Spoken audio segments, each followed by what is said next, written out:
нас. Пожалуйста, в чате дайте обратную связь. Уважаемые коллеги, мы начинаем наш сегодняшний семинар «Рисковый профиль школы. Основа для разработки концептуальных документов школы». Коллеги, пожалуйста, дайте обратную связь. Слышно ли?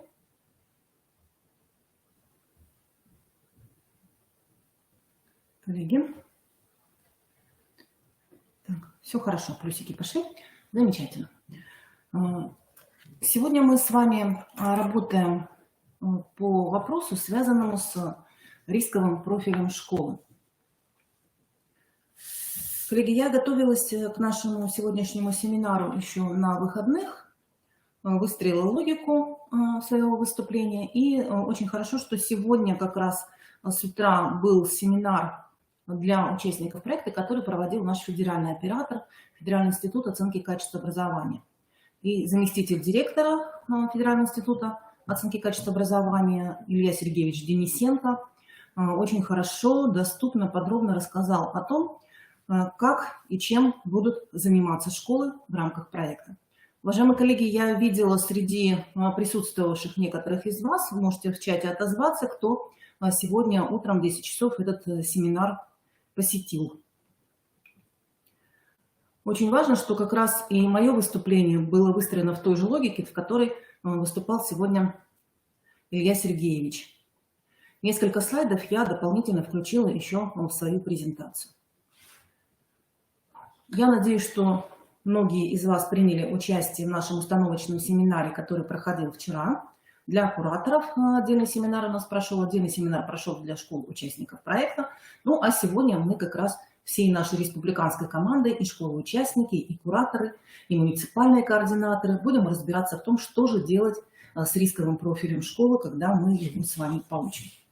Но прежде чем мы перейдем непосредственно к рисковому профилю школы, очень важно нам заглянуть в результаты региональной оценки по модели ПИЗа в Республике Коми.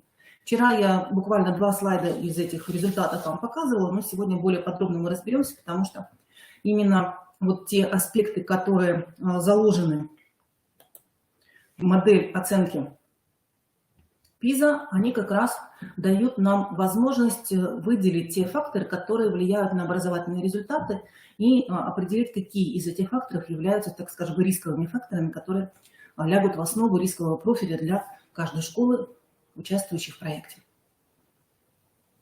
Итак, коллеги, региональная оценка по модели ПИЗа была проведена в 2020 году. В ней участвовали 75 образовательных организаций из Республики Коми, и вот в данном случае представлен именно второй раздел, который нас с вами сегодня будет больше интересовать. Да? Это факторы, которые связаны с образовательными результатами.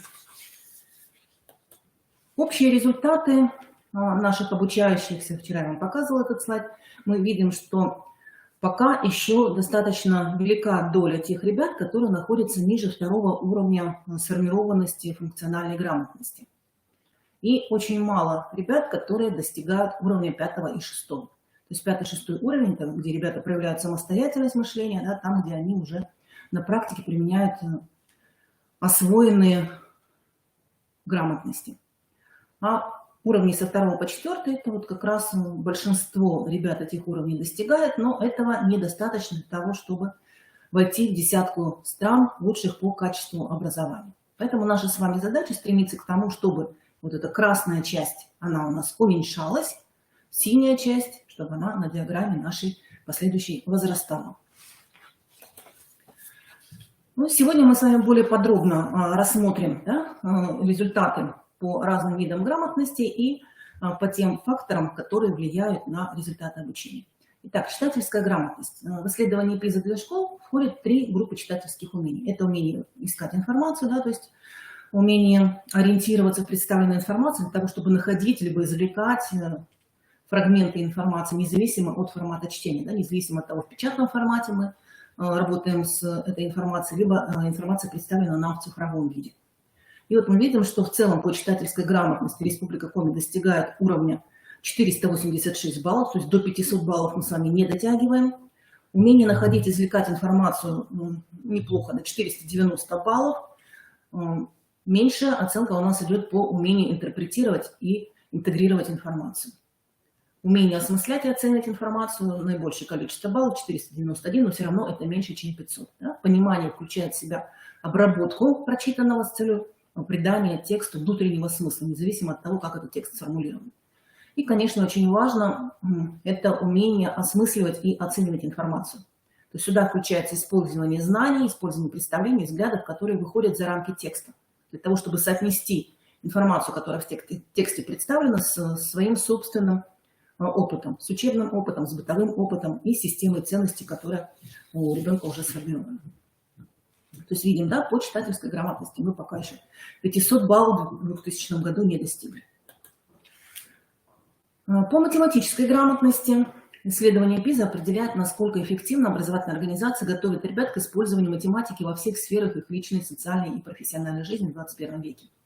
И сюда включается следующее умение. Это умение формулировать, да, то есть определить, какие именно математические знания имеют отношение к той ситуации, которая описана, сформулировать эту ситуацию математически в соответствии с условиями, которые заданы, и по возможности упростить ситуацию, применив определенные допущения, которые возможны. То есть ребенок должен превратить задачу в контексте заданную в математическую задачу. То есть такую задачу, которая может быть решена с помощью инструментов математики. Умение применять. То есть умение использовать математические концепции, факты, процессы, методы рассуждения для получения математических результатов. И умение интерпретировать. Да? То есть чтобы связать полученные математические результаты с контекстом задачи, их необходимо с точки зрения исходного условия интерпретировать. То есть учащийся должен интерпретировать полученные математические результаты и их обоснованность в контексте задачи реального мира, которая задана в задании. Мы видим, что по математической грамотности тоже мы в целом от российского результата отстаем. В целом по математической грамотности 490 баллов, тоже меньше 500 баллов. И наименьшие баллы ребята набирают по умению формулировать задачи математически. То есть получается, да, что ребята, да, затрудняются в формулировке задачи. Соответственно, потом и умение интерпретировать полученные результаты страдает, и умение применять математический аппарат тоже будет страдать, потому что не можем перевести задачу на математический язык. Естественно, научная грамотность. Здесь все еще печальнее. Видим результат, да, в целом по республике 466 баллов. И, естественно, научная грамотность, она предполагает, что человек способен и готов участвовать в аргументированной дискуссии о науке, о технологиях. И для этого необходимо иметь сформированное умение объяснять, да, то есть распознавать, предлагать, анализировать научные объяснения природных и технологических явлений. Умение оценивать и применять, описывать, планировать, оценивать научные исследования, предлагать пути решения с научной точки зрения. И умение интерпретировать с научной точки зрения, то есть анализировать, оценивать данные, утверждения, аргументы, представленные в различных формах, и делать соответствующие научные выводы. Вот мы видим, да, что умение объяснять явления у нас на низком уровне 466 баллов, аналогичное умение научно интерпретировать данные 466 баллов, и чуть повыше сформировано умение оценивать и применять методы научного познания. Но в целом, опять же, видим, да, что ребята из 75 школ, участвовавших в исследовании, пока отстают от ребят в целом по России, ну и это еще пока далеко от тех самых 500 плюс баллов.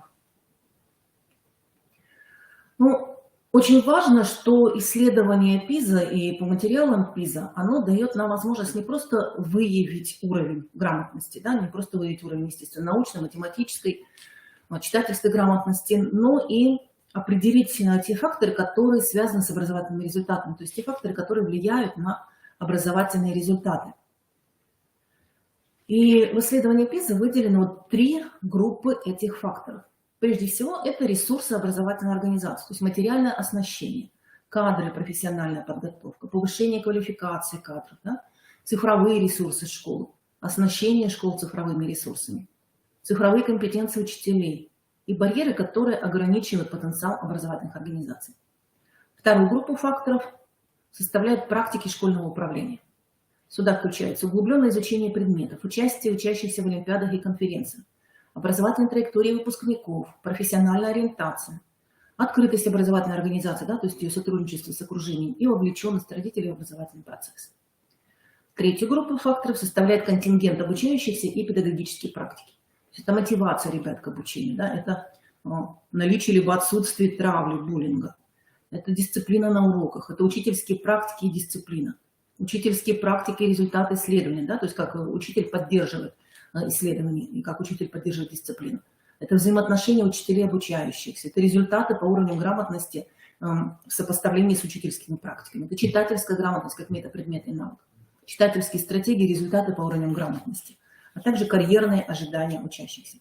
Ну, давайте посмотрим, какие были получены результаты в сравнении с Республикой Коми и в целом по Российской Федерации по различным этим факторам.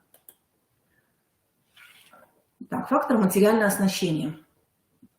То есть здесь оценивался индекс материально-технических ресурсов в сопоставлении с результатами исследований. Мы видим, да, что столбики на диаграмме обозначают: оранжевый столбик – это читательская грамотность, синий столбик – математическая грамотность, зеленый столбик – естественно-научная грамотность. И идет сопоставление Республики Коми и России в целом.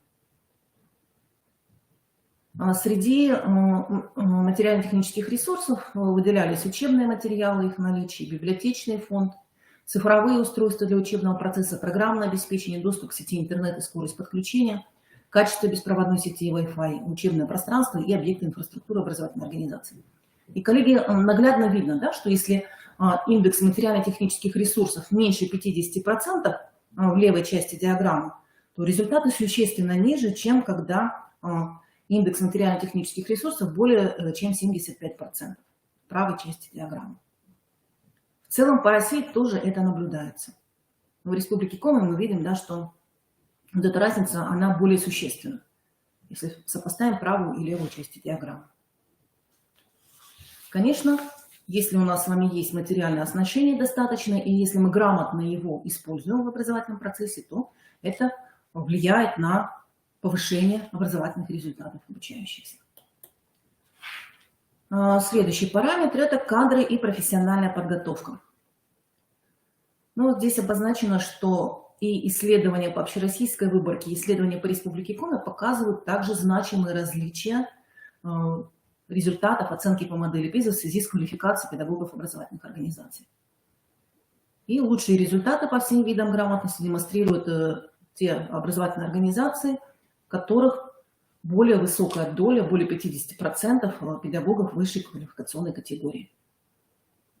Видим, да? На диаграмме слева представлена низкая доля педагогов высшей категории, в центре средняя доля педагогов высшей категории и справа высокая доля педагогов высшей категории. А здесь результаты существенно выше, да, выше 500 баллов. То есть о чем это говорит? О том, что мы должны стремиться к тому, чтобы повышать квалификацию педагогов, да, и давать для этого им различные возможности. Следующий фактор, который влияет на результаты, это оснащение школы цифровыми ресурсами. Педагогам было предложено оценить, насколько достаточно тот или иной параметр, представленный в их образовательных организациях, да, и либо согласиться с утверждениями, либо не согласиться. И, соответственно, да, если не согласен, то красный, если согласен, то зеленый цвет на диаграмме представлен. И мы видим, что все-таки в наших школах республики пока еще не так часто, как хотелось бы, техника используется учениками на уроках, цифровые устройства недостаточно мощные, да, то есть велика здесь доля красных, скажем так, ответов, да, и менее доля зеленых ответов. Но при этом отмечается, что достаточное количество соответствующего программного обеспечения и достаточное количество цифровых устройств с выходом в интернет. То есть тоже есть над чем работать, что совершенствовать. Но важно ведь не только наличие этих цифровых ресурсов в школе, да? Важно и то, как педагоги владеют этими цифровыми ресурсами, насколько грамотно они включают их в образовательный процесс и используют то оборудование, которое было школами получено в рамках национального проекта образования. Вот на данном слайде представлена оценка цифровых компетенций учителей. То есть учителя тоже либо соглашались с утверждением, либо не соглашались. Ну, здесь, в принципе, результат неплохой. Да, мы видим, что учителя имеют необходимые технические и педагогические навыки для использования цифровых устройств в этом с этим утверждением 85% согласны, я думаю, что вы с этим тоже согласитесь. Учителей стимулируют внедрять цифровые устройства в процесс преподавания, что имеются эффективные профессиональные ресурсы, которые позволяют учителям научиться пользоваться цифровыми устройствами. И есть специалисты, которые осуществляют техническую поддержку. При этом учителя имеют достаточно времени на подготовку уроков, на которых используются цифровые устройства. Здесь 76% дали утвердительный ответ, согласились с этим. Но при этом существуют, конечно, определенные барьеры, которые ограничивают потенциал образовательных организаций в достижении образовательных результатов. И вот здесь также учителям было предложено несколько утверждений. Они могли выбрать один из 4 вариантов. Да? То есть значительно, очень сильно это проявляется. Либо это в некоторой степени, значительно, да, это красный, в некоторой степени это желтый, совсем не ограничивает это зеленый, и такой проблемы в образовательной организации нет, это серый цвет на данной диаграмме. Итак, мы видим, что наиболее проблемно учителя отмечают нехватку цифровых технологий для преподавания. То есть недостаточно программного обеспечения, компьютеров и так далее. На втором месте, видим, это нехватка времени для наставнической деятельности. Я думаю, что, коллеги, вы с этим тоже все согласитесь. Третье место занимает ограниченный доступ к сети интернет, ну и далее. Да? И самое последнее место мы видим, это нехватка учебных материалов или их несоответствие и нехватка вспомогательного персонала. Многие образовательные организации отмечают, что таких проблем в школах нет. Да? Более четверти образовательных организаций это отмечают. Важный фактор, который также влияет на образовательные результаты, это открытость образовательной организации, да, то есть ее сотрудничество с окружением. И вот в данном случае тоже мы видим сопоставление общероссийской выборки, желтым цветом обозначенной на диаграмме, и Республика Коми обозначена синим цветом на диаграмме. Здесь обозначены те направления сотрудничества образовательных организаций с другими образовательными организациями, которые наблюдаются в наших школах. Да, у участников этого исследования, напоминаю, 75 школ участвовали. Первое место занимают совместные методические мероприятия по России. По Республике Коми первое место занимают совместные внеурочные мероприятия. Да, 93% учителей их отмечают. На втором месте это ознакомительное посещение других образовательных организаций. И последнее место по России занимает занятия педагогов образовательной организации других образовательных организаций по республике. Этот показатель на 10%, на 15% выше. Соответственно, он все равно тоже на последнем месте остается, наряду с занятиями с участием приглашенных педагогов. То есть, в принципе, можно говорить о том, что наши школы достаточно открыты и с окружающими организациями, да, с другими организациями сотрудничают. Вовлеченность родителей в образовательный процесс. Тоже очень важный момент. Важный фактор, который может обуславливать низкие результаты обучающихся. И в данном случае предлагалось обозначить, насколько активно родители посещают школьные собрания.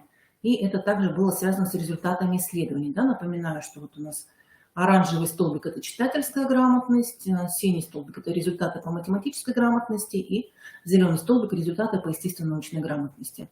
Справа мы видим, да, это результаты тех ребят, у которых родители в низкой степени вовлечены в образовательный процесс, в средней части средняя вовлеченность родителей, и справа это результаты ребят, родители которых очень высоко вовлечены в образовательный процесс своих детей. Да? И здесь мы видим, что действительно вовлеченность родителей влияет на результаты обучающихся. Да? Чем больше родители вовлечены в образовательный процесс, тем выше результаты детей. Да? И можно даже уже преодолеть порог в 500 баллов.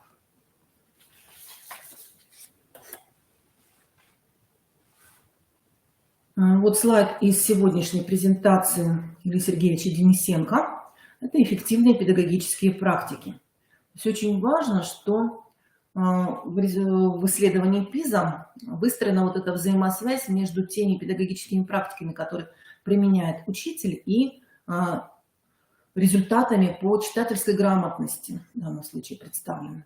Мы видим, что если учитель использует адаптивные педагогические практики, то возрастает доля учащихся с высоким индексом результатов по читательской грамотности. И, соответственно, если учитель использует продуктивные взаимоотношения ученики и учитель, то тоже высокий индекс результатов возрастает. Что относится к адаптивным педагогическим практикам? Во-первых, это планирование уроков в соответствии с потребностями и уровнем подготовки класса. Да? То есть, когда учитель знает потребности своих детей, он отслеживает уровень подготовки класса, и каждый урок планирует с учетом этих особенностей. Соответственно, если учитель работает в параллели нескольких классов, да, то он каждый урок в каждом классе планирует с учетом конкретных особенностей конкретного класса. Также адаптивная педагогическая практика – это оказание учителям индивидуальной помощи. То есть если у ребенка возникают какие-то сложности с пониманием какой-то темы, с пониманием какого-то задания, учитель готов предоставить свою индивидуальную помощь. Мы знаем, да, что есть несколько уровней такой индивидуальной помощи. Кому-то достаточно просто немножечко подтолкнуть, да, направить в верном направлении. Для кого-то нужна прямая подсказка, да, кому-то нужен подробный образец деятельности. Вот это как раз учитель должен уметь учитывать в своей деятельности, исходя из уже индивидуальных особенностей ребят. И также к адаптивным педагогическим практикам можно отнести изменение структуры урока в том случае, если учитель видит, что большинство учащихся считают тему урока сложной для понимания. Да, тогда учитель перестраивается на ходу и применяет другие средства, методы для того, чтобы тему объяснить. Продуктивные взаимоотношения предполагают, что ученики ощущают достаточно внимания со стороны учителей, что ученики видят уверенность в готовности учителей оказать дополнительную поддержку при необходимости, и ребята воспринимают действия учителя как справедливые действия. Ну, теперь конкретно по некоторым параметрам пройдемся, посмотрим, что у нас в республике происходит. В тех школах, которые принимали участие в данном исследовании. Контингент обучающих, все педагогические практики, мотивация к обучению. Ну, вот на диаграмме представлена мотивация к изучению математики в группах по основным уровням грамотности. Вот мы видим, что голубой цвет, да, самый светлый, это ребята с очень низкой мотивацией. Второй – это ребята с низкой мотивацией. Далее синий цвет – это средняя мотивация, да, и самый темный оттенок – это высокая мотивация. По республике Коми, третья строка, мы видим, что у нас приблизительно поровну эти группы распределяются. Но в целом мы видим, да, что 23% с очень низкой мотивацией и 32% с низкой мотивацией к изучению математики – это уже более чем 50%. Соответственно, на высоком уровне небольшой процент идет, это всего 18% с высокой мотивацией. В целом по России результаты несколько отличаются. Да? Больше идет группа с высокой мотивацией и меньше значительно группа с очень низкой мотивацией, с низкой мотивацией. И мы видим, что по результатам исследования, да, сделан такой вывод, что сильные учащиеся, которые достигают 5-6 уровней функциональной грамотности, они показывают именно более высокую мотивацию к изучению математики по сравнению с теми ребятами, да, которые являются отстающими, то есть не преодолевают пороговый уровень хотя бы по одному виду грамотности. Поэтому делаем для себя вывод, да, что очень важно нам выстраивать работу таким образом, чтобы повышать мотивацию ребят к обучению. Как соотносятся между собой учительские практики и дисциплина на уроках? Да? Было предложено тоже вот несколько параметров, и учителя отмечали, что это проявляется иногда, либо на некоторых уроках, и второй вариант, когда это проявляется на каждом или на большинстве уроков. То есть если учитель планирует урок в соответствии с уровнем подготовки класса, да, то только иногда плохая дисциплина проявляется. Если он оказывает индивидуальную помощь, и когда возникают сложности, то тоже иногда только, да, проявляется на некоторых уроках плохая дисциплина. Ну и, соответственно, да, мы можем посмотреть, какие практики учителя должны использовать для того, чтобы уровень дисциплины в классе поддерживать. Оказывать индивидуальную помощь, задавать вопросы, чтобы проверить, понятен ли пройденный материал, говорить о том, что ребята должны выучить, менять структуру урока, если тема является сложной для ребят, ясно формулировать цель урока, в начале урока напоминать основное содержание предыдущего урока. Это вот те приемы методические, которые учитель может использовать для поддержания дисциплины. на данном слайде представлена взаимосвязь между учительскими практиками и результатами исследования. То есть показана, да, сумма баллов, набранных ребятами, в том случае, если учитель те или иные практики использует. Синим обозначено, если учитель планирует урок в соответствии с уровнем подготовки класса, и желтым, если он меняет структуру урока, если тему большинство учащихся считаются сложной. То есть вот эти приемы, когда учитель использует на большинстве уроков, тогда мы видим существенные, более высокие результаты ребята достигают. То есть поведение ребят, да, их отношение к предмету и уровень любознательности, они очень тесно связаны с деятельностью и поведением учителя, как на уроке, так и вне уроков. И вот мы видим, что действительно более высокие результаты получают ребята, которые указали, что их учителя регулярно планируют урок в соответствии с уровнем подготовки класса и меняют его структуру, если тема оказалась слишком сложной. Также важным фактором, который влияет на результаты обучения, является сложившиеся в классе взаимоотношения между учителем и учащимися. И вот здесь отмечено, что лучше задания по всем видам грамотности выполняют те ребята, которые находятся в продуктивных взаимоотношениях со своими учителями. Да? То есть когда преподаватели относятся к ним справедливо, когда они оказывают помощь необходимую, когда внимательно слушают ребят. И мы видим, что в Республике Коми 22% учащихся высоко оценивают сложившиеся отношения с учителями. А в среднем по России это 29%, да? То есть у нас ниже. 15% оценивают их на низком уровне.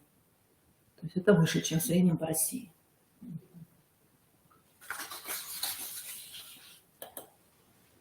Еще один важный момент – это связь результатов по всем видам грамотности и результатов ЕГЭ.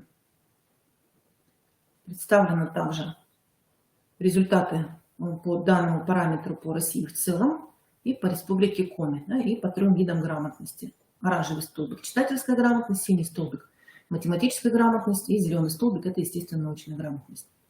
Мы видим, что, в принципе, да, есть взаимосвязь между высокими результатами ЕГЭ у верхних 25% результатов ребят, да, и результатов по исследованию функциональной грамотности. То есть у кого выше, да, сформирована функциональная грамотность, у кого выше результат, соответственно, и результаты ЕГЭ тоже более высокие. Итак, коллеги, вот такие основные результаты были получены в исследовании по модели ПИЗа в 2020 году. И как далее, да, свою работу выстраивать с учетом этих результатов, об этом дальше мы сегодня будем говорить, в том числе и будем говорить о том, как работать с рисковым профилем школы.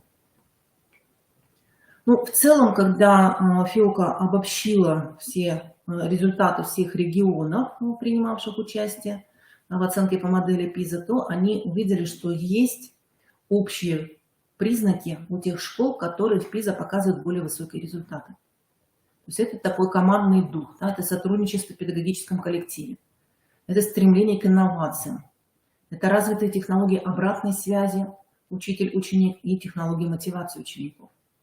Это практическая ориентированность образовательного процесса, ведь функциональная грамотность – это как раз возможность применять знания в нашей жизни. Да? Это развитое дополнительное образование, это комфортная среда. То есть вот те параметры, которых мы с вами должны достигать, да, для того, чтобы повышать качество образования в своих образовательных организациях. И по итогам исследования ФИОКа дает следующие рекомендации. Отмечается, что достижение высоких результатов образования невозможно без непрерывного профессионального развития педагогов. Мы с вами тоже вчера этот момент подчеркивали, об этом говорили. И важно, что методическая работа не должна останавливаться только на факте повышения квалификации. Да? Часто мы в своих отчетах отмечаем, вот у нас учителя прошли повышение квалификации, все, успокоились на этом, удостоверение получили. Важно, да, что этот процесс профессионального развития, он должен быть непрерывным. И обязательно в образовательной организации, да, должен осуществляться процесс профессионального сопровождения тех учителей, которые повысили свою квалификацию. А мы, Институт развития образования, вам в этом обязательно помогаем. Да? Мы разрабатываем индивидуальные образовательные маршруты для педагогов, которые прошли через курсы повышения квалификации, для тех, кто показал недостаточно высокие результаты профессиональной диагностики. И поэтому, пожалуйста, коллеги, мы просим вас со своими педагогами проработать, да, вот, мотивировать их на то, чтобы они участвовали в наших методических мероприятиях, на то, чтобы они повышали свою квалификацию непрерывно. Да. То есть не только курсы повышения квалификации, но непрерывное профессиональное развитие через различные формы. Вторая рекомендация, которую дает ФИОК, это мотивация школьников к обучению, это дисциплина на уроке, это взаимоотношения в школе, которые могут регулироваться практиками, применяемыми школьной командой. Какие-то практики, это адаптивная практика, о которых мы с вами говорили. То есть все это необходимо учителю применять для того, чтобы повышалась мотивация и дисциплина ребят.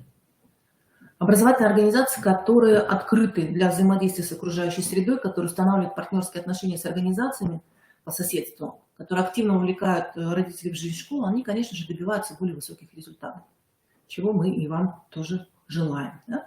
Выстраивайте взаимодействие, налаживайте связи. У вас сейчас есть возможность работать непосредственно с той школой, в которой работает ваш куратор. Да? Вы можете совместно работать с теми школами, которые в нашем проекте были в 2021 году. Также, конечно, мы рекомендуем всем муниципальным координаторам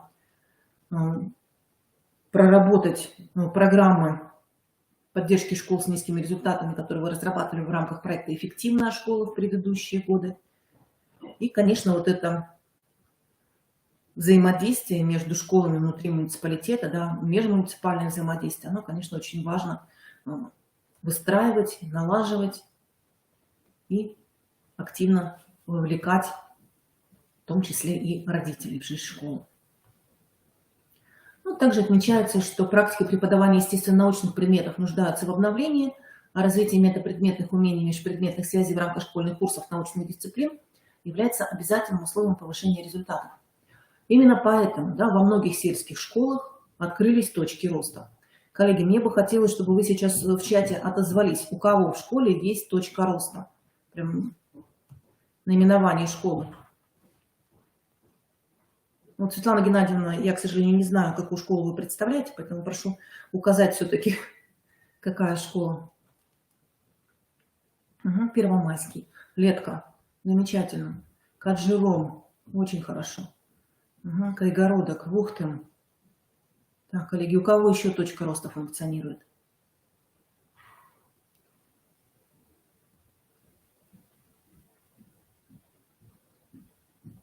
Косланская сушь. Усть-Кулом, да, конечно. Выльгородская сушь, знаем. Цилимская сушь, замечательно. 22-я школа Сыктывкар. Часовская сушь. Коллеги, вот видите, у вас какой богатый потенциал уже сегодня есть для того, чтобы вовлекать ребят, да, для того, чтобы выстраивать работу по формированию естественно-научной грамотности. Коллеги, а вот теперь второй вопрос. Участвуете ли вы в онлайн-школе «Точка роста», которую проводим мы совместно с представителями точек роста других школ?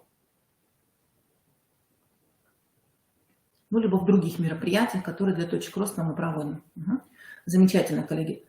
Очень хорошо. То есть мы будем вовлекать вот все те ресурсы, которые, Николай Васильевич, рада вас приветствовать, которые уже созданы в наших образовательных организациях, да, для того, чтобы достигать более высоких образовательных результатов. Также, конечно, очень важно нам привлечь еще ресурсы центров цифрового развития IT-клуб, кванториумов. И мы запланировали тоже много разнообразных мероприятий совместно с этими сущностями. И, конечно же, будем вас приглашать к участию в этих мероприятиях. Я думаю, что многие из вас уже готовы делиться своими наработками, своим опытом в рамках этих общереспубликанских мероприятий. Итак, коллеги, вот такая была предыстория, да, почему возник проект 500+, почему очень важно нам работать адресно со школами, оказывать им методическую поддержку для того, чтобы вот нивелировать те факторы, которые обуславливают низкие образовательные результаты, да, и тем самым повлиять на их повышение. Вот еще раз напомним себе, да, цель нашего проекта, федерального проекта методической поддержки общеобразовательных организаций, Это обеспечение качественного образования для всех обучающихся, независимо от места их жительства, от социального статуса родителей и других факторов, а также оказание помощи школам на муниципальном и региональном уровне по преодолению тех факторов, которые обуславливают низкий результат обучения и сложные социальные условия. В проект мы вошли уже второй год. Да? В прошлом году у нас было 25 школ, 17 муниципалитетов охватывали мы проектом. В этом году ФИОКа нам дало квоту в 29 школ, соответственно, 29 школ у нас были отобраны из списка Рособорнадзора, в котором всего было 79 школ. Еще раз, коллеги, напомню организационную схему проекта. Возможно, кто-то в наших предыдущих мероприятиях не принимал участие в нашем установочном семинаре и в семинаре совещаний, который мы проводили совместно с представителями министерства. Курирует на федеральном уровне проект Федеральный институт оценки качества образования. На региональном уровне Министерство образования, науки и молодежной политики Республики Коми. Региональным координатором являюсь я, Габова Марина Анатольевна, проректор по научно-методической работе Коми Республиканского института развития образования.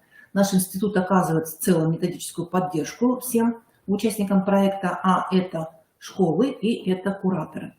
И также в каждом муниципалитете есть муниципальный координатор, да, то есть тех муниципалитетов, школ, которые принимают участие в проекте.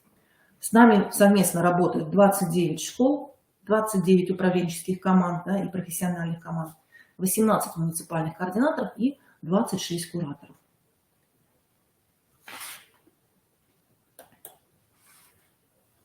Коллеги, тоже вот включила слайд из сегодняшней презентации от ФИОКа, поскольку все-таки, может быть, еще не у всех сложилось понимание, да, почему школа попала в проект.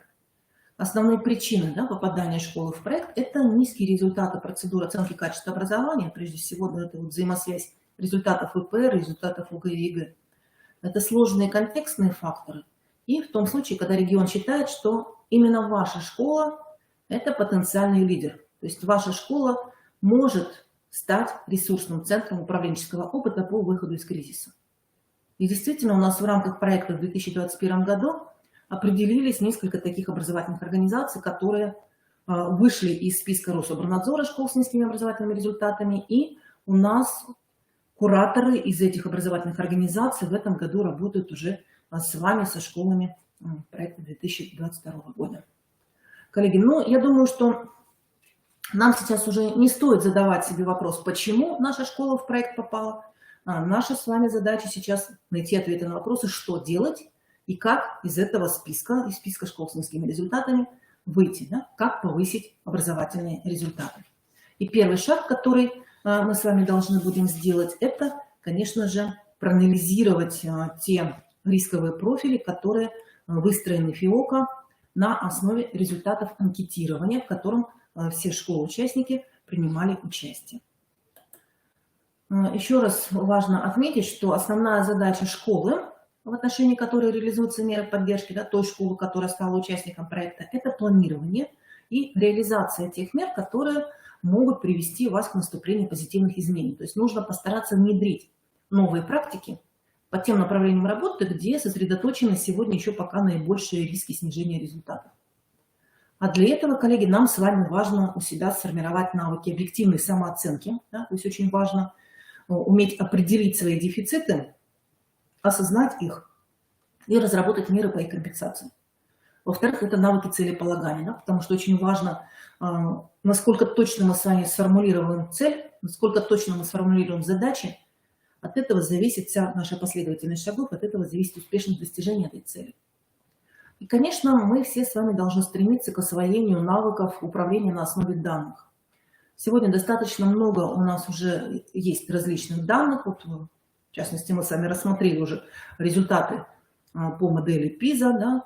И это тоже в качестве одной из основ может выступать. Также это данные по результатам оценочных процедур ребят, да? Это данные по итогам профессиональных диагностик ваших учителей. Все это мы с вами должны грамотно использовать, и на основе этих результатов, на основе этих данных мы должны сформировать эффективный план развития школы. Итак, школа, в отношении которой реализуются меры поддержки, коллеги. Формируем и реализуем концепцию, среднесрочную программу развития школы, антирисковые программы формируем и их реализуем. Формируем внутришкольные механизмы преодоления факторов риска и проблемных зон. И очень важно включить весь школьный коллектив в совместную деятельность по преодолению рисков. То есть не только куратор, да, не только координатор работы в школе, участники проекта работают над этим, но и весь школьный коллектив должен включаться в эту деятельность. Мы с вами видели, да, что действительно именно вовлечение всего школьного коллектива является важным условием преодоления рисков низких результатов. Соответственно, основные действия образовательной организации участника проекта будут следующими. Тоже слайд из сегодняшней презентации. Первый шаг. Мы с вами должны определить актуальные риски. Актуальные риски мы будем определять на основе нашего рискового профиля, который в ближайшее время появится в личных кабинетах школ. Далее мы должны спланировать планы снижения рисков. Далее внедрять антирисковые меры. И очень важно, да, что не просто внедрить эти меры, но и добиться позитивных изменений в практиках работы учителей, в практиках работы управленцев. И в конечном итоге сформировать образовательную среду нового качества. В помощь нам с вами дается такой инструмент, который называется информационная система мониторинга электронных дорожных карт, ИСМЭДИК. Именно эта информационная система обеспечивает систематизацию наших с вами действий и их прозрачность в рамках проекта. Основные функции этой системы – проектирование школами работу по выходу из группы риска низких результатов, коммуникация с другими участниками, то есть там есть встроенный чат, и именно с помощью этого чата куратор будет взаимодействовать со школой. Я, как региональный координатор, вижу всех участников проекта, вижу школы, вижу кураторов, тоже могу в чате какие-то рекомендации кому-то давать. И в-третьих, это экспертиза прохождения ключевых этапов проекта, получения обратной связи. То есть все эти возможности нам предоставляются в этой информационной системе. У каждой школы будет свой личный кабинет, и в этом личном кабинете 3 основных раздела. Раздел «Стартовая диагностика». Именно в этом разделе в ближайшее время будут размещены рисковые профили школ. Задача школы – проанализировать этот рисковый профиль, определить, действительно ли те риски, которые в профиле обозначены, являются актуальными для школы, и выбрать те риски, над которыми школа будет работать. Второй раздел – это раздел «Программа развития». В этом разделе вы будете размещать концептуальные документы. Это концепция развития школы, это среднесрочная программа развития, и это антирисковая программа. То есть это вот главный управленческий раздел внутри системы. И федеральный оператор будет проводить выборочную экспертизу представленных школой документов. То есть очень важно, да, чтобы мы с вами уделили серьезное внимание для качественной проработки своих планов работы. Ну и далее третий раздел – это раздел «Риски». Здесь уже по каждому направлению вы будете размещать те документы, которые будут подтверждать выполнение мероприятий по данному направлению, прописанные в антирисковых программах. То есть школа размещает документы, а куратор проводит первичную экспертизу документов и по итогам экспертизы либо согласовывает документ, либо отправляет его на доработку. И в чате дает соответствующий комментарий. При этом мы с вами должны четко понимать, что все-таки нужно оценивать группы факторов риска низких результатов. Да? Вот здесь они представлены, эти 3 группы, мы уже вначале упоминали. Это контекст, это ресурсы и это в целом процесс. И именно эти факторы, влияющие на качество образования, обуславливают качество образовательных результатов образовательной организации. И нам очень важно, что перед тем, да, как планировать меры по повышению качества образования, мы должны провести диагностику этих факторов и провести самоанализ на основании тех рисковых профилей, которые нам с вами будут представлены. Но при этом, да, вот такое важное упоминание о том, что результаты школьников не могут превышать уровень компетенций. Да? Бывает, что результаты 2 соседних школ очень разительно могут друг от друга отличаться. Почему это происходит? То есть мы должны помнить, да, что это несколько параметров, это ресурсы кадровые, материальные. Материальная база тоже очень важна. Да. Известно, что, например, наличие компьютеров или качественный интернет, они связаны с более высокими результатами в исследованиях, что мы с вами увидели, в том числе и на примере нашей республики. Но здесь важно помнить, да, что сама по себе материальная база, она не дает прироста качества без соответствующей компетенции учителей. Да, поэтому очень важно работать над повышением профессиональной компетенции учителей, которые должны быть готовы использовать эти материальные ресурсы для поддержания своего преподавания. Второй параметр, да, это среда, школьная среда, климат благополучия, традиции общения, традиции взаимодействия и так далее. И очень важно понимать, да, что умение учителей адаптировать свое преподавание под нужды конкретных учащихся, справедливая оценка деятельности ребят – это вот те важнейшие практики, которые обеспечивают основу для качественного обучения. И, конечно, серьезное влияние оказывает контекст школы, сами территории, где они находятся, могут отличаться по ряду особенностей, которые связаны с их образовательным потенциалом. Да? Это и доступность посещения заведений дополнительного образования, учреждений культуры, возможность продолжать обучение на следующих этапах, на следующих ступенях в территориальной доступности. Да? Все это связано с образовательным потенциалом территории, где школа находится. И можно сказать, что в целом работа в проекте 500+, она строится вокруг повышения управленческой культуры и начинается именно с анализа рисков снижения образовательных результатов. Итак, какие же факторы риска влияют на образовательные результаты обучающихся? То есть именно эти факторы, они лежат в основе рискового профиля школы. Во-первых, это низкий уровень оснащения школ. То есть мы сами знаем, да, что школы, которые имеют в достаточном количестве компьютеров, которые имеют доступ в интернет, они будут иметь образовательное преимущество по сравнению со школами, в которых наблюдаются ресурсные дефициты. Но, еще раз подчеркиваем, да, что здесь важно помнить о компетенциях учителей.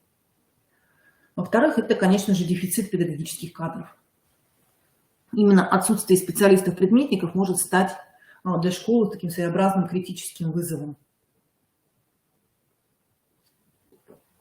И вот здесь, уважаемые муниципальные координаторы, ваша поддержка будет необходима, да? Поддержка муниципалитета, чтобы с этими вызовами работать, с дефицитом педагогических кадров. Ну и есть, конечно, примеры школ, которые с этим справляются достаточно самостоятельно. Третий риск – это недостаточно предметной, методической, педагогической компетентности педагогических работников, поскольку низкий уровень сформированности профессиональных компетенций может проявляться не только в низких результатах обучения, но и в низком уровне мотивации обучающихся. И также в других негативных результатах это тоже может найти свое проявление. Четвертый риск – это высокая доля обучающихся с рисками учебной неуспешности. Эти самые риски учебной неуспешности, они развиваются из-за того, что в школе отсутствует системная работа с ребятами, которые являются неуспевающими. И школа недостаточно оказывает им поддержку. Пятый риск – высокая доля обучающихся с ОВЗ. Здесь, конечно, важно помнить о том, что если у учителей отсутствуют компетенции по работе с учащимися с ОВЗ, то это может проявиться в значительном повышении риска низких результатов, если высока доля таких обучающихся в классе. Шестой фактор, да, это низкое качество преодоления языковых и культурных барьеров. Очень важно оказывать дополнительную поддержку тем ребятам, чей язык общения дома отличается от языка, на котором преподаются школьные предметы, поскольку эти ребята испытывают значительные затруднения в обучении. Седьмой фактор – пониженный уровень школьного благополучия. Здесь важно помнить, да, что если у нас с вами, да, композиция школьного контингента сочетается с низким потенциалом школьной среды, то это будет тоже оказывать серьезное негативное влияние на школьные результаты. Восьмой фактор – низкая учебная мотивация обучающихся. Очень часто низкая мотивация является следствием непрофессиональной работы педагога. С другой стороны, причиной низкой мотивации может быть образ мышления школьника, да, который сформировался под влиянием внешней среды, например, под давлением родителей в борьбе за хорошие отметки. Да, то есть вот это тоже необходимо учитывать, да, необходимо выявить причины низкой учебной мотивации и с этим в дальнейшем работать. Низкий уровень дисциплины в классе. Ну, конечно, причины плохой дисциплины могут быть самыми разными. Да, это может быть и какой-то ситуативный характер, когда на конкретном уроке, да, ребята себя недостаточно корректно ведут. Но также систематические проблемы с дисциплиной, они могут указать нам на проблемы с педагогическими компетенциями педагогов. Ну и низкий уровень вовлеченности родителей тоже мы с вами должны учитывать как один из факторов риска, поскольку бывают такие ситуации, да, когда родители не знают о доступных способах поддержания учебного процесса своих детей, а школа при этом не может обеспечить должный уровень консультаций. И вот такое отсутствие коммуникации между школой и родителями приводит к негативным последствиям. Итак, коллеги, вот в вашем рисковом профиле, который вы получите в ближайшее время, могут присутствовать все эти факторы риска. И мы видим, что рисковый профиль в виде такой таблицы будет вами получен. Вы увидите, что цветом выделена значимость фактора риска. Да? Розовым цветом выделена высокая значимость фактора риска. То есть именно с этими рисками необходимо будет вам прежде всего поработать. Желтым цветом выделена средняя значимость фактора риска. И белый цвет – это низкая значимость фактора риска. Кроме того, в рисковом профиле вы можете найти ссылки на рекомендации, разработанные ФИОКа, по тому, как с этим риском работать. Итак, коллеги, в ближайшее время вы получите свой рисковый профиль школы. Что же нам с ним делать? Какие будут ваши предложения?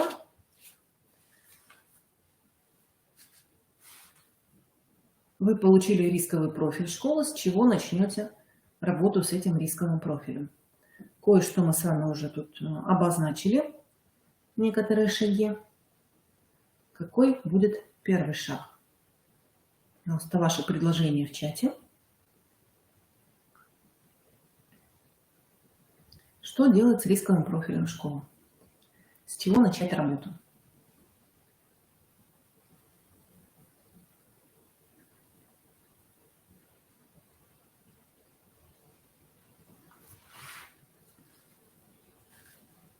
Проанализировать риски, выбрать самые важные. Марина Николаевна, спасибо. Коллеги, что еще? А вот как вы будете выбирать, что этот риск для вас действительно актуален? Помните, что рисковый профиль выстраивается на основе результатов анкетирования. В анкетировании принимали участие директор школы, да? В анкетировании принимали участие учителя 6 и 9 классов, в анкетировании принимали участие ребята 6 и 9 классов и родители этих ребят. Но, опять же, мы видим, да, что это только 6 и 9 классы. Может быть, ребята из других классов и родители считают по-другому. Да? Можем ли мы положиться только на результаты анкетирования, которые легли в основу рискового профиля школы?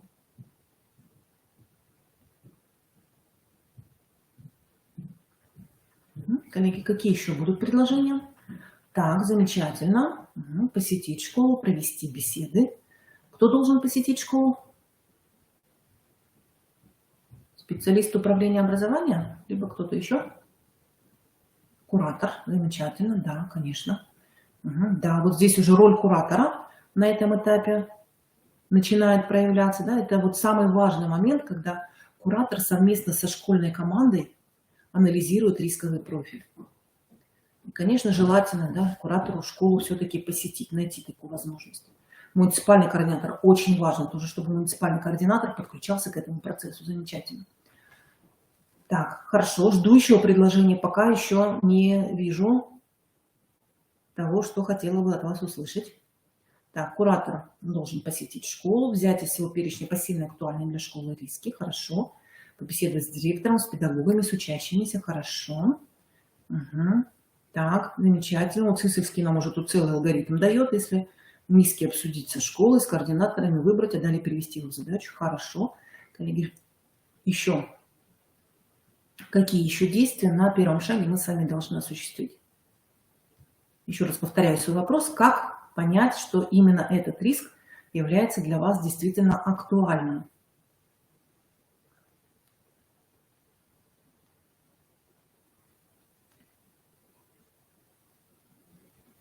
Угу. Так, ну, появляются уже некоторые ответы. Татьяна Геннадьевна предлагает провести внутреннюю диагностику. Действительно, коллеги, мы не можем положиться только на результат анкетирования, в котором принимала только часть, да, нашего сообщества школьного.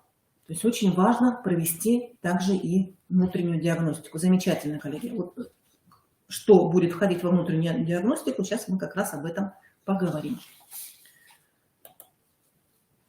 Итак, мы с вами получили рисковый профиль школы. Но здесь нам важно сопоставить вот тот рисковый профиль, да, с теми результатами мониторинга, которые мы с вами должны будем осуществить. Это мониторинг качества результатов обучения, качество преподавания, качество управления и качество школьной среды.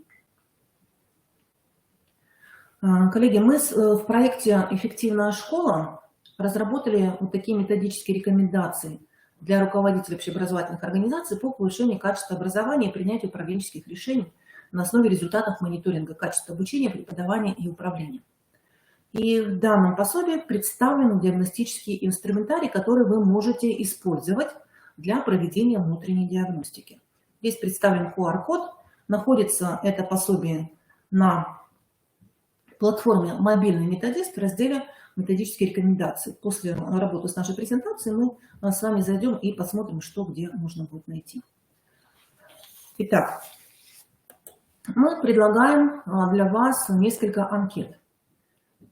Анкета «Условия работы школы». Вот по данной ссылке эта анкета представлена в таком электронном виде. Вы можете использовать бумажный вариант, который в методических рекомендациях размещен. Данная анкета включает в себя 4 раздела. В первом разделе вы анализируете общую информацию о школе. Второй раздел – это внешняя среда школы. Третий раздел – внутренняя среда школы. И четвертый раздел – это управление развитием школы. Провели анкету, проанализировали внутреннюю и внешнюю среду школы, условия работы школы. Далее, перед началом разработки программы перехода школы в эффективный режим работы, да, концепции развития и среднесрочной программы, вы можете провести внутришкольную углубленную диагностику качества основных процессов, поскольку вот именно такая самодиагностика, она позволит вам определить благополучные зоны и проблемные зоны в жизни своей школы. А именно это является первым шагом к изменению. Да? И вы можете как раз понять, насколько вот те риски, которые в вашем рисковом профиле представлены, они на самом деле характерны для вашей школы. Можно провести интервью, можно провести анкетные опросы, иные методы использовать и иные формы сбора информации о деятельности школы. Можно получить от сотрудников и от участников образовательного процесса. Один из инструментов, которые мы представляем в наших методических рекомендациях, это вот тоже такая анкета, в которую заложены основные показатели состояния школы или качества школьных процессов. Они разделены на составляющие их элементы. И когда мы анализируем, да, мы присваиваем им один из 6 уровней. Первый уровень неудовлетворительный, да, когда явные слабые стороны. И 6-й уровень, это когда отличные достижения во всех аспектах проявляются. И также мы разработали электронную анкету, внутришкольный входной мониторинг. Здесь у нас несколько разделов представлено.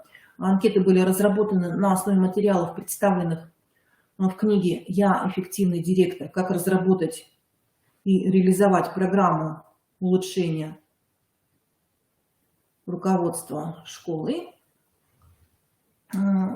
Книга вышла в 2018 году в рамках также проекта «Эффективная школа». Один из авторов этой книги – это Надежда Викторовна Бысик, специалист, который работает в Высшей школе экономики. И вот она очень активно с нами сотрудничает, принимает участие во многих наших методических мероприятиях. И мы надеемся, что в этом году тоже она с нами будет активно работать. Итак, анкета включает в себя такие разделы. Это содержание образования, Это успеваемость, обучение и преподавание, мониторинг достижений и помощь учащимся, моральные установки и климат, ресурсная обеспеченность и привлечение дополнительных ресурсов, управление, руководство, обеспечение качества. Да? То есть многие из них как раз соотносятся с теми рисками, о которых мы с вами говорили. И вы можете сопоставить результаты анкетирования, в котором будут принимать участие учителя, с теми рисками, которые обозначены в вашем рисковом профиле. Еще одна анкета, которую можно использовать, это анкета «Мониторинг качества преподавания и организации учебного процесса». Тоже есть электронный вариант этой анкеты, и печатный вариант в виде таблиц вы тоже можете найти в наших методических рекомендациях и в книге «Я эффективный директор». Основные разделы этой анкеты: планирование обучения, процесс обучения, навыки усвоения материала и мотивация, удовлетворение нужд учащихся, оценка работы как часть процесса обучения, отчеты о том, как учатся учащиеся и взаимодействие с родителями, отслеживание прогресса и достижений, помощь в учебном процессе, ожидаемые результаты и создание условий для их достижения. То есть вот как раз те самые преподавательские практики, о которых мы говорили, можно в данной анкете оценить. Анкета для учителей. В данной анкете анализируется именно преподавание и обучение как центральные пункты, в которых должны произойти позитивные изменения, да, чтобы улучшились результаты обучающихся. И здесь 4 критерия оценки. Даны несколько утверждений, да, и по каждому утверждению необходимо отметить: не наблюдается, либо неудовлетворительно, либо нуждается в улучшении, либо уже на данный момент все это хорошо происходит. Итак, коллеги, вот такие инструменты. Ну, конечно, можно и любые другие инструменты использовать. Может быть, в вашей школе уже есть свои собственные разработки, и вы готовы с ими поделиться с нами. Вы можете использовать на начальном этапе работы с рисковым профилем школы. То есть нам с вами на начальном этапе важно понять, насколько соответствует, либо не соответствует определенный в рисковом профиле риск для конкретных условий вашей образовательной организации. Бывает так, что по анкетированию риск выявляется, на самом деле его нет. Либо наоборот, по анкетированию риск имеет среднюю степень выраженности, а когда мы проводим дополнительные исследования, этот риск выходит на первый план, и именно с ним необходимо начинать работу. И поэтому очень важно провести такую внутреннюю диагностику. Итак, напомним себе еще раз, о каких важных точках проекта в 2020 году мы с вами должны помнить. То есть первое, да, мы участвуем, уже поучаствовали в анкетировании для разработки рискового профиля. А далее, второй шаг, вот очень важный для нас с вами в настоящий момент, это проанализировать свои рисковые профили совместно с кураторами. То есть именно куратор поможет школе провести внутренний аудит школы, чтобы установить степень актуальности выделенных рисков и определить именно те, которые будут взяты в работу в первую очередь. Коллеги, сегодня тоже на семинаре, который проводил ФИОКа, утром установочный семинар, возникал вопрос, да, по поводу, сколько рисков отбирать для работы. Были рекомендации, в том числе и от коллег из нашего региона. Чем меньше рисков, тем лучше. Но, коллеги, не всегда это так. Да? То есть необходимо посмотреть именно актуальную ситуацию, проанализировать, что действительно этот риск существует. Этот риск для нас с вами будет на первом месте, этот на втором, этот на третьем. Эти риски для нас не существуют, да, они на низком уровне проявляются. И, конечно, очень важно понять, с какими рисками мы с вами можем справиться в течение года. То есть нам с вами важно показать позитивные изменения, которые наступят уже к июню, когда у нас будет 1 июня централизованный мониторинг первого этапа реализации планов школ. И 1 ноября это уже централизованный мониторинг второго этапа реализации планов школ, где мы должны с вами показать, что действительно мы уже реализовали свою антирисковую программу, все мероприятия провели, ну, либо большинство из них, да, поэтому важно выбрать именно те риски, с которыми мы можем отработать в течение года, да, и получить позитивные результаты. То есть сразу на все 10 рисков замахиваться не стоит. 2-3 риска, вот это оптимально. Ну, возможно, 4. Смотря какие, конечно. И, коллеги, когда мы с вами проанализируем наши рисковые профили, определимся для себя, да, с какими именно рисками мы будем выстраивать работу, далее мы должны будем сформировать наши концептуальные документы и приступить к их реализации. И вот здесь очень важно, что вся наша работа должна строиться на основе управленческого цикла. Управленческий цикл начинается с постановки целей, да, с определения показателей и методов сбора и обработки информации. Далее мы с вами осуществляем мониторинг показателей, анализируем результаты мониторинга, разрабатываем адресные рекомендации, принимаем меры и управленческие решения и анализируем эффективность принятых мер. То есть очень важно, чтобы вот этот цикл у нас с вами выстраивался. Цели и показатели метода сбора информации мы с вами определяем в таких концептуальных документах, как концепция развития и среднесрочная программа развития. Мониторинг показателей у нас с вами будет внешний, да, его будет осуществлять ФИОКа, наш федеральный оператор. Мониторинг 1 и 2 вот на схеме справа обозначен. И по итогам первого этапа мониторинга возможно потребуется внесение каких-то изменений в вашу концепцию развития, в вашу среднесрочную программу, в ваши антирисковые программы. Корректировка допустима, корректировка возможна, но она должна быть обоснована. Это вот процессуальный блок, мониторинг и корректировка. И третий блок, это управленческий блок, это наши с вами антирисковые программы, это их реализация и это анализ эффективности принятых мер. То есть очень важно, чтобы всю нашу деятельность мы укладывали в рамки вот этого управленческого цикла. Что собой должна будет представлять концепция развития? Концепция развития представляет собой перспективное стратегическое планирование на 2-3 года реализации. То есть это такой системный документ, в котором отражены мероприятия по переходу к позитивным изменениям. То есть концепция развития дает нам общее системное представление о путях перехода от текущего положения образовательной организации к желаемому состоянию. То есть именно в концепции мы с вами определяем ключевые направления деятельности, и эти ключевые направления включают в себя выявление путей и технологий достижения поставленных целей и задач. Для реализации концепции мы выделяем определенные этапы развития, и концепция должна быть ориентирована на повышение эффективности использования существующего потенциала. Да? Поэтому вот очень важно провести внутреннюю самодиагностику, да? Проанализировать имеющийся у нас потенциал, кадровый потенциал, да? Материально-техническую базу проанализировать. И очень важно, чтобы к разработке концепции подключался весь коллектив школы, да? Поскольку цель и задачи, которые мы будем ставить перед собой в рамках концепции, чтобы они были понятны всей нашей школьной команде.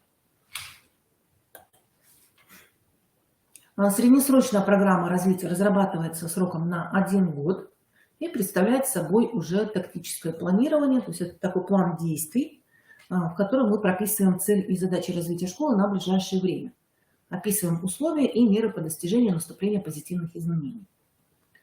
Среднесрочная программа обязательно должна разрабатываться на основе концепции развития. То есть все документы, которые мы с вами в рамках проекта разрабатываем, они должны соотноситься между собой. И важно в среднесрочной программе отразить конкретные индикаторы выбранных мер по наступлению позитивных изменений. То есть, по сути, среднесрочная программа развития, она выполняет функцию такого общего плана графика образовательной организации на заданный период. Да? То есть в ней содержится перечень задач в привязке к срокам реализации. Более подробно мы с вами еще будем говорить о концептуальных документах, как их составлять, да, какие технологии для этого стоит применить, но пока погружаемся в то, что нас с вами ожидает в ближайшем будущем. Антирисковые программы также сроком на 1 год составляются и представляют собой такое оперативное планирование, детализацию мер по конкретному выбранному утвержденному риску. Указываем цель, задачи, ресурсы, показатели, мероприятия, которые будем использовать для достижения наступления позитивных изменений. То есть это такой операционный документ, в котором содержатся конкретные задачи и конкретные мероприятия. Но также важно, да, чтобы все эти задачи и мероприятия были согласованы с целями, которые прописаны в вашей концепции развития школы, в среднесрочной программе развития, и чтобы все это было связано с показателями, которые описаны будут вами в среднесрочной программе развития и в ее подпрограммах. Очень важно, чтобы вот эта взаимосвязь, она выстраивалась. Ну, как я уже вчера рассказывала, да, ФИОКа будет проводить выборочную экспертизу документов. Случайным образом они заходят в систему ИСМЭДЭК, выбирают случайным образом школу, смотрят, так, контрольная точка 30 марта, концепция есть, хорошо, концепции нет, все, регион попадает в красную зону. Но при этом концепция есть, а каково ее качество? Да? И федеральные эксперты анализируют качество каждого документа, представленного школой. То есть очень важно, чтобы мы с вами качественные документы представляли. Вот здесь как раз велика роль кураторов, велика роль муниципальных координаторов, которые должны проработать, да, качество этого документа. Куратор оценивает, если он видит, что есть еще над чем поработать, соответствующие рекомендации он должен для школы представить в чате информационной системы. Если куратор согласен, что все хорошо, соответствующую отметку он выставляет. Какие основные направления работы школы участников проекта могут быть прописаны в ваших уже антирисковых программах? Это может быть разработка либо совершенствование внутришкольной системы объективной оценки качества обучения. Да? Это может быть совершенствование системы методического сопровождения педагогов. Это может быть работа по устранению дефицита педагогических кадров, да, с привлечением, например, ресурсов проекта «Земский учитель». Это может быть меры по повышению уровня оснащения школы.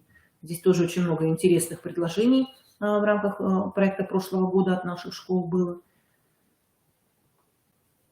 Заключались контракты на поставку того или иного оборудования. Да? Даже с нашим республиканским информационным центром оценки качества были договоры на использование оборудования заключены, и соответствующее оборудование школы получили во временное пользование. Конечно, очень важно работать над снижением уровня учебной неуспешности ребят, над повышением учебной мотивации, над повышением дисциплины в классе. Если у вас риск, который проявляется в низкой вовлеченности родителей, да, то важно выстраивать взаимоотношения школы с родителями, повышать школьное благополучие. И если высокая доля, да, ребят с ОВЗ, то организовывать работу именно с этими ребятами. Еще раз напомним о роли куратора образовательной организации. То есть куратор должен изучить методику адресной поддержки, научно-методические материалы, на которые имеются ссылки в методике, и с помощью этой методики оказывать поддержку курируемой школе. Да, важно посетить школу, изучить ситуацию, которая в школе сложилась, установить контакты с директором и коллективом школы. Мы с вами вчера уже с кураторами работали. Я увидела, что многие из кураторов уже со школами взаимодействие наладили, познакомились с коллективами. Это замечательно. Кто еще этого не сделал, пожалуйста, коллеги, уже пора эту работу начинать. И главная роль куратора на данном этапе – это верификация рискового профиля школы, ну и далее поддержка школы в процессе выбора тех направлений, по которым работа будет проводиться. То есть в целом, да, для куратора важна оценка качества и результативности предпринимаемых мер на основании экспертизы документов и рабочих программ проекта, размещаемых школой в информационной системе, и оценка качества и результативности предпринимаемых мер на основе экспертной оценки, которую куратор осуществляет в ходе посещения школы. Коллеги, я сейчас хочу обратиться к кураторам, которые здесь присутствуют. Сегодня я должна загрузить в информационную систему данные кураторов для того, чтобы для вас были сформированы личные кабинеты. Каждому из вас я направила письмо о том, что мне необходимы дополнительные данные. Какие это данные? Это ваш педагогический стаж полный в годах и ваш стаж административной работы. Коллеги, я сейчас назову тех, от кого я пока еще не получила сведения. Если вы сейчас с нами, вы можете мне сейчас даже в чате эти данные предоставить. Ольга Борисовна Филиппова, Браколанская СОЖ. Если вы с нами, то, пожалуйста, отзовитесь. Ольга Васильевна Котлярова, СОЖ номер 1, город Ембы. Тоже жду от вас данные.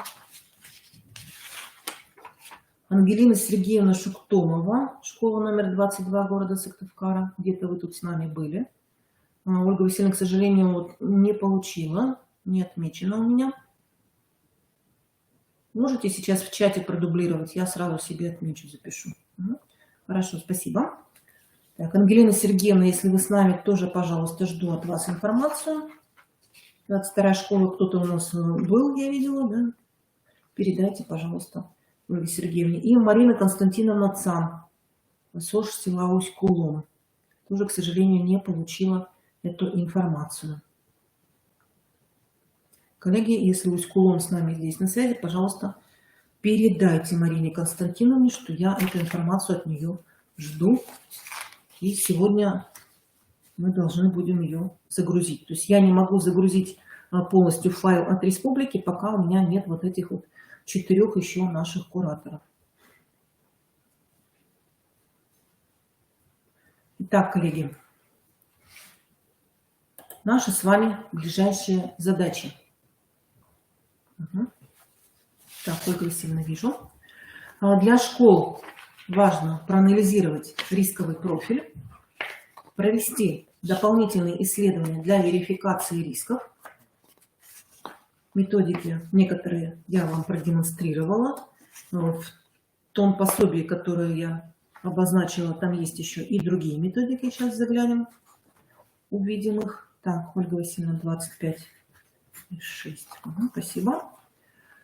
И далее, после того, как мы с вами личные кабинеты получим, в разделе «Стартовая диагностика информационной системы» должны будем заполнить соответствующую таблицу самодиагностики и выбрать те риски, с которыми вы будете работать, активировать их. Так, вижу. Еще у нас данные идут.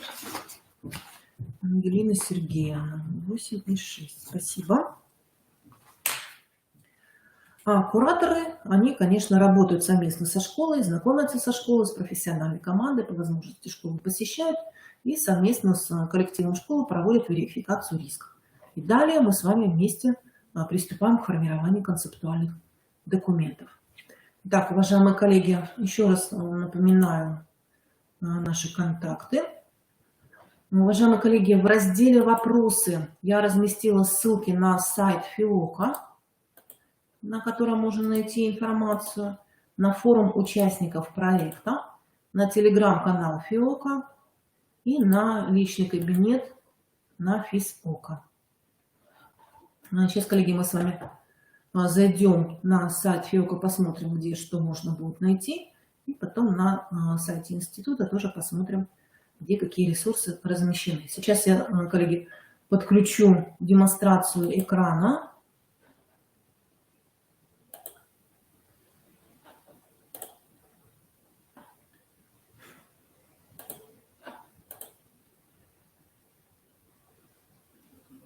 Так, вот у нас появился сайт ФИОКа.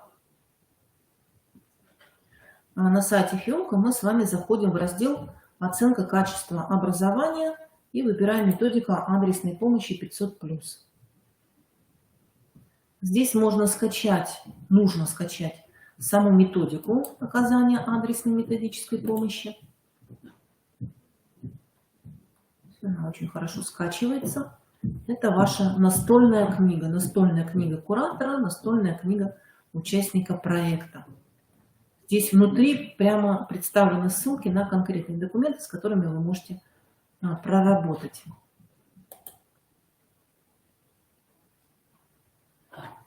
Далее раздел о проекте. Здесь вы можете почитать о самом проекте, найти информацию. И здесь представлены также ссылки на самые основные документы проекта и на разделы проекта. Ключевые публикации, банк практик, научно-методические материалы представлены. И каждый материал вы можете либо скачать, либо перейти по ссылке и с ним ознакомиться. Очень много методических материалов ФИОКа для нас с вами представляет. Также некоторые образцы документов представлены.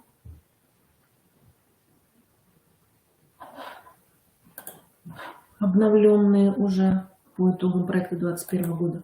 И самый для нас с вами полезный раздел – это банк практик, в котором представлены видеозаписи участников проекта из регионов. Участники проекта 2020 года, 2021 года. Очень много полезных материалов. Для кураторов тоже практики кураторов вы можете найти и использовать их в своей работе. Муниципальные практики для муниципальных координаторов – хороший инструмент.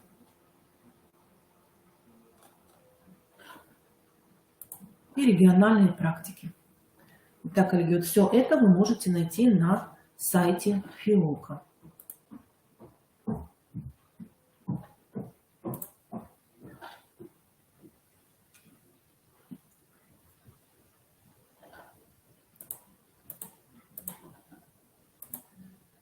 Кроме того, у нас размещена ссылочка на телеграм-канал ФИОКа и на чат, который предназначен для общения по вопросам больше, наверное, такого технического характера. Так, сейчас, коллеги, мы с вами заглянем еще на сайт института, посмотрим, где и что мы с вами можем найти для того, чтобы поработать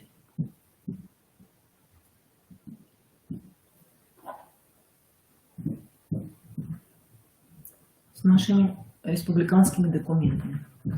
Так, коллеги, что-то у меня тут какой-то затык небольшой. Сейчас попробуем разобраться. Не переключается, к сожалению, окошко. Сейчас я попробую страничку обновить. Связь, может быть, прервется. Не пугайтесь.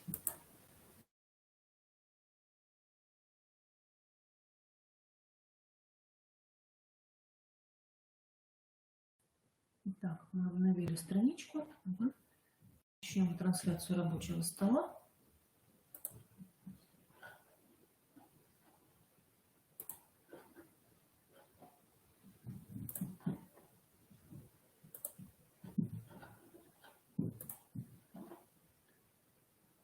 Итак, сайт института, коллеги, видно? Пожалуйста, да, видно. Спасибо. Итак, коллеги, на сайте института в разделе «Проекты» вы можете найти проект 500+. Здесь у нас представлено общее описание проекта. В ближайшее время мы все материалы здесь обновим. Как только будет подписан приказ министерский, он сразу же здесь появится. Но нас с вами сейчас интересует платформа «Мобильный методист».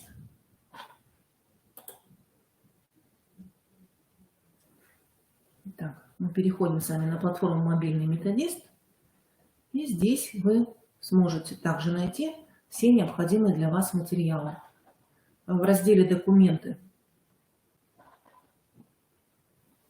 представлены различные нормативные акты, разработанные в рамках проекта «Эффективная школа» в рамках проекта 500+. И приказ тоже здесь появится. Вы можете почитать мониторинговой учености субъектов. Интересный материал. Нас с вами он в этом году тоже ожидает, и не один, а целых 3. Также, коллеги, здесь для нас с вами самый полезный раздел – это раздел «Методические материалы». И вот именно здесь вы можете найти те материалы, которые я вам показала. Методические рекомендации для руководителей по повышению качества образования и принятию управленческих решений на основе результатов мониторинга. Все вы можете скачать, сохранить и с этими материалами выстраивать работу. Представлена тоже все диагностические методики, которые вы можете использовать. Пожалуйста, пользуйтесь диагностические таблицы. Все это поможет вам проанализировать работу своей образовательной организации и в конечном итоге верифицировать рисковые профили. Кроме того, много разнообразных других методических материалов также на платформе «Мобильный методист» представлено. А в календаре мы размещаем информацию о наших основных мероприятиях. Кроме того, когда вы на сайте зарегистрируетесь, у вас будет возможность размещать свои собственные материалы в рубрике «Команды», либо использовать чат для общения, если вам это необходимо. Итак, коллеги, я завершаю демонстрацию рабочего стола. Возвращаюсь к презентации. Коллеги, есть ли у вас какие-то вопросы по нашему первому, самому важному шагу выстраивания работы в рамках проекта 500+? Вопросы можно записать в чате.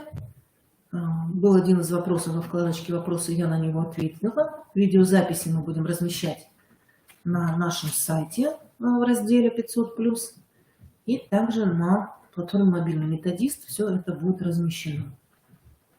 Так, коллеги, я сейчас вам открою доступ для скачивания презентации.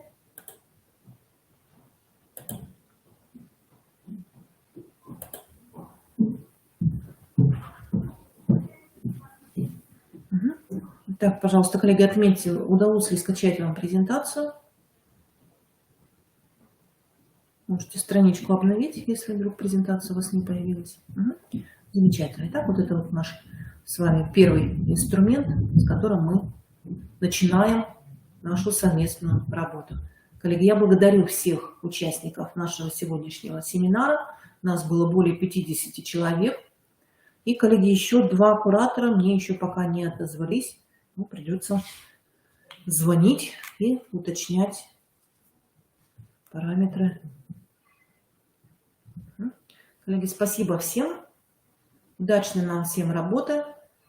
Напоминаю о необходимости участия в федеральных мероприятиях. Ссылочки я вам всегда направляю на ваши электронные почты. Спасибо. Всем удачи.